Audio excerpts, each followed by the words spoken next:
Candice Hernandez. I'm John Hernandez's wife. Been married for 2 years, known each other for 3. I guess I'm supposed to talk about John's experience at the boot camp and the transformation that I've seen in him since he's got back.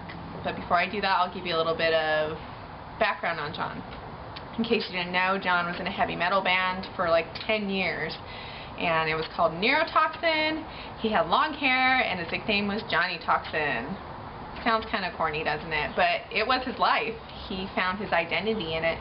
And if you would have asked him, I don't know, I guess 3.5 years ago, what he was going to do with his life, it would have been a rock star for his whole life. That's the plan. So fast forward, he meets me, and we fall in love. We get married, and he decides to follow Christ.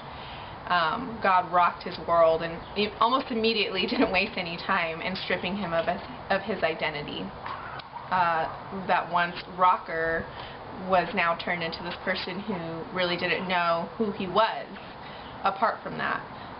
He even lost his ability to songwrite, to sing, to compose music. He just lost his musical mojo, for lack of a better word. It was tough for me as his wife to watch him go through that, but I knew instinctively that this was a battle that could only be fought through prayer. So I did that. In the midst of doing all that, I went on CCV's website and I saw that there was a boot camp coming up for men. And I saw that it was kind of, the way that they pitched it might be something that he liked. So I talked to him about it very briefly, and he said, oh, that would be fun. So I took that and I ran with it and I signed him up. Unbeknownst to him, he didn't know that I did that. So the camp is getting closer and closer. I'm hinting at, this camp because I just want to make sure he's on board. And it turns out he wasn't. He didn't want to go. He thought maybe this is a good idea, but don't sign me up for it. So when he found out I signed him up, needless to say, he felt caught in the middle. He didn't want to tell the leader, I don't want to go, but he didn't want to go. So through prayer and just really the Lord defending John while he was under spiritual attack, he ended up going on that trip.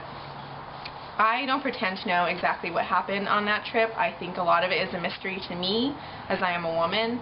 But I do know that when John left, he left with a sort of human meekness, kind of broken down. He was a little depressed mentally, I would say. He was pretty miserable, and there was definitely little hope or joy. When he came back, I saw a man who had holy meekness. And that's the characteristic that you see in Jesus and Paul and King David. And I really believe that when John took that human meekness to boot camp and he met God for the first time in his life, and God revealed his plan to him, told him secrets, and just told him what his purpose was, that transformed it. And that transformed my husband's life. Since he's been back, he's been pretty rockin'. He came back a warrior, I would say, more than anything else. I mean, he came back with a sense of purpose of who he was in our household, the leader, that is, and he is just a warrior. He prays for me very often. He prays for my son. He shows me with his words and with his actions that I am a huge priority in his life, but more than anything else, God is priority in his life, and so that enables me to trust him with my life and my son's life. So, if you think your husband would benefit from this, maybe it's a conversation worth having, even though it's uncomfortable, or just like it was for me. And that's pretty much all I have to say about John Hernandez.